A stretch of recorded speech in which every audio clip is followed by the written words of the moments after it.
J'étais un peu, comme je crois beaucoup de designers de ma génération, quelqu'un qui maîtrisait mal ce matériau.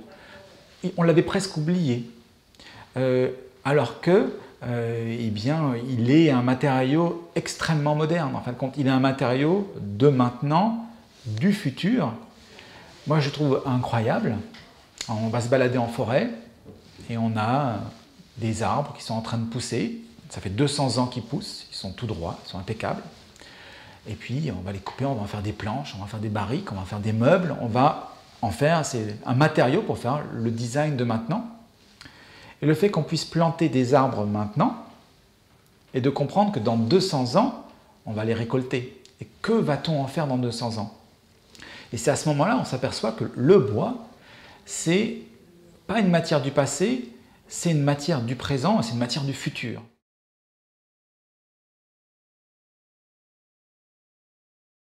Je pense qu'il y a un travail sur les normes qui reste à faire pour pouvoir construire plus grand, plus haut, en toute sécurité bien sûr. Donc il y a psychologiquement une transformation à faire au niveau des décideurs, au niveau des écoles d'architecture, des écoles d'ingénieurs. On doit faire se rencontrer quelque part quelque chose qui est organique, qui n'est pas monolithique, avec une science exacte. Et la construction, ça doit être une science exacte. C'est bien sûr quelque chose qui va arriver, parce que le besoin des êtres humains, c'est de se sentir bien. Et le bois, c'est une matière qui est incroyable pour ça.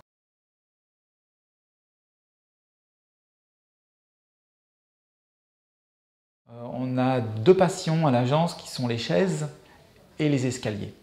Et on a fait un bel escalier au Haras, à Strasbourg. Donc c'est un ancien haras. Donc là, il y avait des chevaux avant. Les chevaux, c'était des haras royaux. Et on a transformé ce lieu en une brasserie pour le chef Marc Eberlin. Et là, on a une sorte d'envolée de bois, comme si les chevaux étaient encore là et ils avaient mis en mouvement le bois.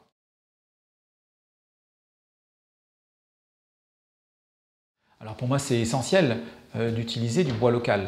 Je trouve fou, alors qu'on est un pays qui produit du bois, qui a des forêts, alors beaucoup de feuillus, bien sûr, qui est plus difficile à exploiter en architecture, mais malgré tout, pendant des centaines d'années, on faisait des belles charpentes en chêne, et je trouve naturel qu'on puisse au mieux utiliser des ressources qui ne viennent pas trop loin.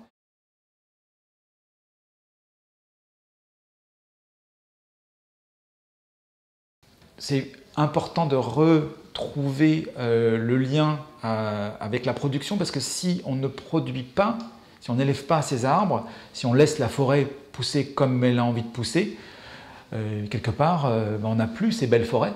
Donc voilà, c'est un donnant-donnant.